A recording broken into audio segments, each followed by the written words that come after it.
know, Five Nights at Freddy's creator Scott Cawthon doesn't create game design documents. He designs and keeps track of practically everything in his head as he works. A few exceptions to this are some to-do lists that keep track of game assets and whenever he has to write dialogue for Phone Guy. However, Cawthon has written down some of his development experiences within the actual games. The Five Nights at Freddy's 3 ending shows a newspaper clipping with 7 blurred sections around the screen's edges. Some facts are hidden behind the blur, such as how the names Freddy, Bonnie, Chica and Foxy were just nicknames for characters while Scott worked on the game. He planned on giving them official names later, but the nicknames grew on him and ultimately stuck. Cawthon actually modelled Foxy's character on his laptop during a 14-hour drive to visit his in-laws. He implied that the bumpy car ride may be why Foxy looks so scraggly and torn up.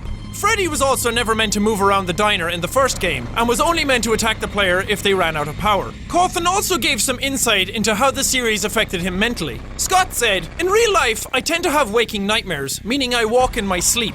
One night I dreamt that Bonnie was in the hall outside my door, so I jumped out of bed and rushed to the door to hold it shut. I discovered that the door was locked and it filled me with dread. In Five Nights at Freddy's 1, when the doors don't work, it meant something is already in your office. So when I felt that the door was locked, I felt like Bonnie was in my bedroom and about to get me. Thankfully, I woke up."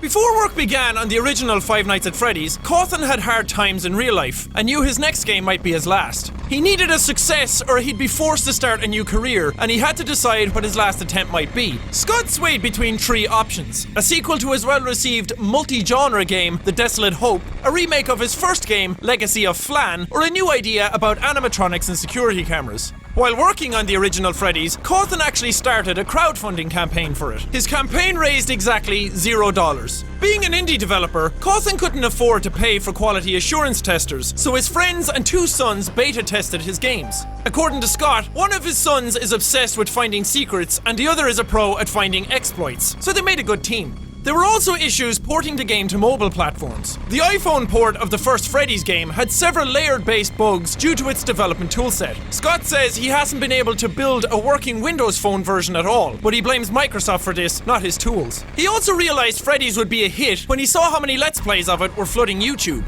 It was positively received too, but Scott actually got hate mail after teasing Five Nights at Freddy's 2. In an interview with Click Team, Cawthon said, "I've gotten a lot of hate mail about the teaser images for the second game, and I'm totally okay with it. All they are teaser images, they have no idea how it all fits in. Strong opinions and heated debate aren't a bad thing at all. Anything that keeps the fire burning is a good thing." When time came to promote Five Nights at Freddy's 3, fans were relentlessly teased on Scott's website. In November 2014, ScottGames.com went offline. Brightening the site's offline image showed the phrase "until next time" in the bottom corner, and the word "soon" was found in the image's alt text. That December, a similarly hidden number 3 was added, along with the keywords Five Nights at Freddy's, 30 years later, and only one. In January, the offline image was switched out for a decayed animatronic emerging from darkness with the text "I am still here." A small grey 3 was again hidden in the corner, and the site's source code stated "I remain." This new image was also named FNAF3.jpg. The corroded animatronic image was replaced with a set of animatronic masks and a large hovering 3. Illuminating the image revealed the same decayed animatronic from the initial teaser. After the official trailer was released, Scott replaced the image on his website with a black image that had purple text saying, "He always does." The text was then later changed to a map from the upcoming game.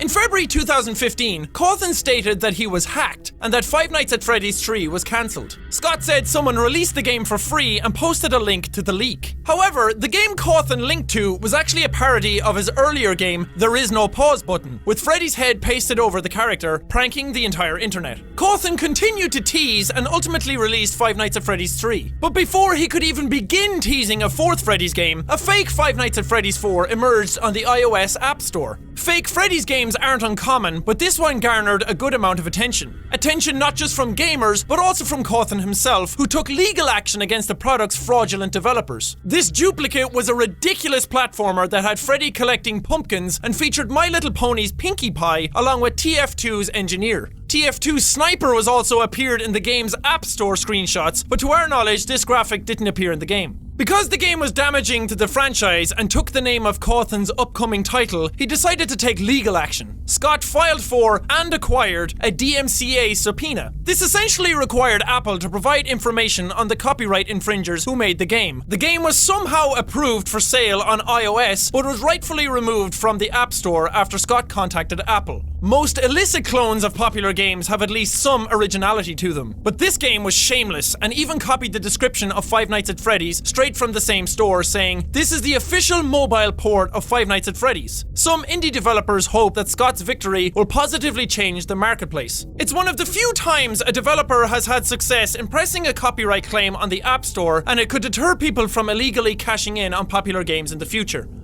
Before you go, we'd like you to vote on what you would like to see covered in the future. A video on Silent Hill or a video on Resident Evil. You can also vote by leaving a comment below, and don't forget to subscribe for more facts and trivia.